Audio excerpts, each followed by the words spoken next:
உங்களை வேறு இடத்திற்கு அழைத்து செல்கிறேன். வேறு இடம் தேவையில்லை. நான் இங்குதான் வசிக்கப் போகிறேன்.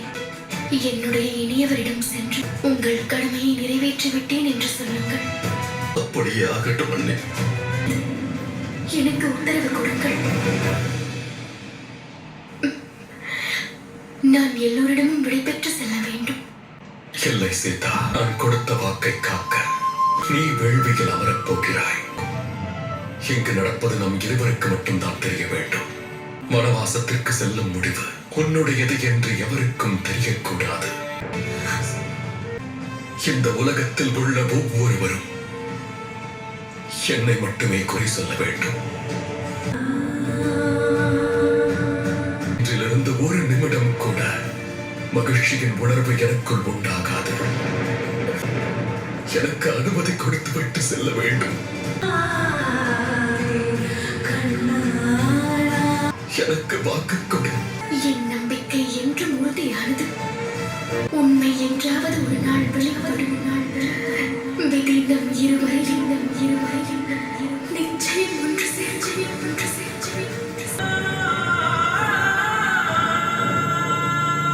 இந்த ராமனின் தலையெழுத்து சீதையோடு இணையும் பொழுதுதான் மாறும் சீதா.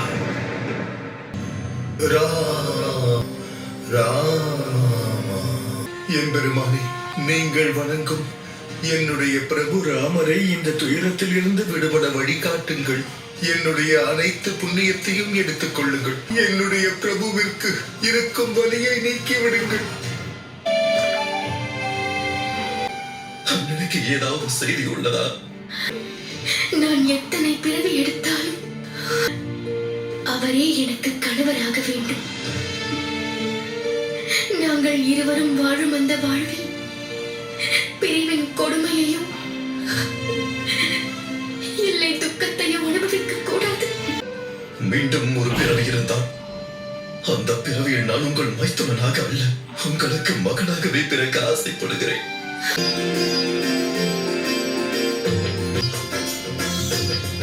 பெறுகிறேன் அம்மா.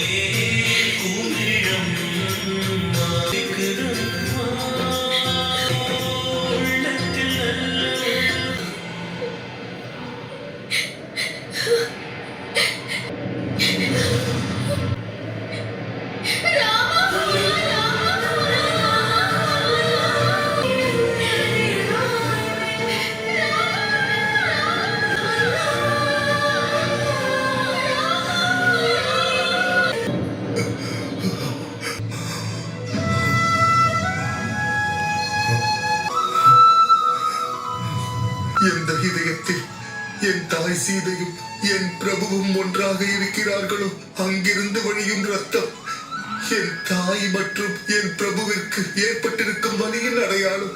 என்னுடைய பிரபு பெரும் துயரத்தில் இருக்கிறார்.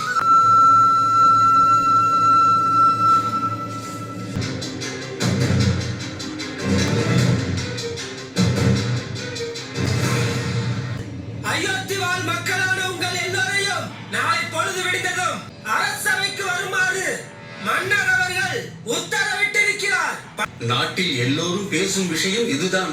அரசர் ராமன் மகாராணியை கைவிட்டு விட்டாராம்.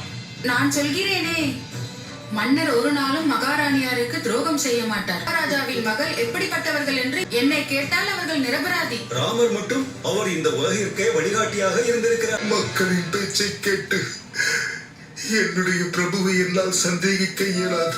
வெள்ளை பிரபு கைவிட்டிருந்தால் என்னுடைய தாய் சீதா எங்கிருக்கிறார் என்று தெரியவில்லை.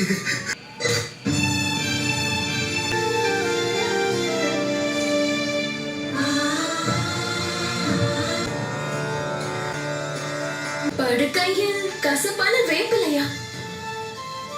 எது எதற்கு? இந்த வேப்பம் இலை உடலையும் மனதையும் சுத்தம் செய்ய உதவுகிறது. இதோ இந்த வல்லாரை இலை இருக்கிறது, இது மன நிம்மதியை கொடுக்கும்.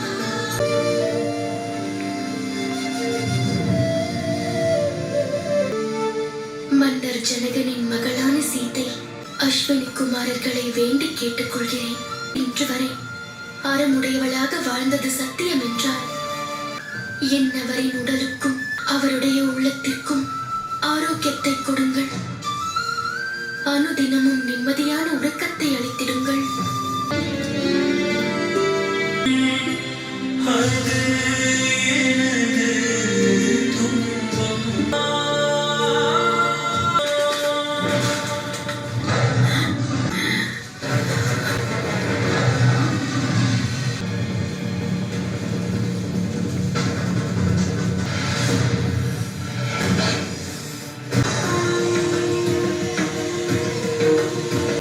நாங்கள் வனத்தில் இருந்த பொழுது தம்பி லட்சுமணன் அவருடைய சக்தியை கொண்டு என்னை காக்க லட்சுமண ரேகையை உருவாக்கினார்.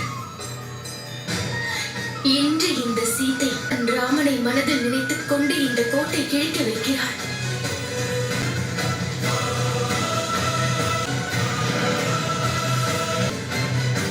ராமா, ராமா.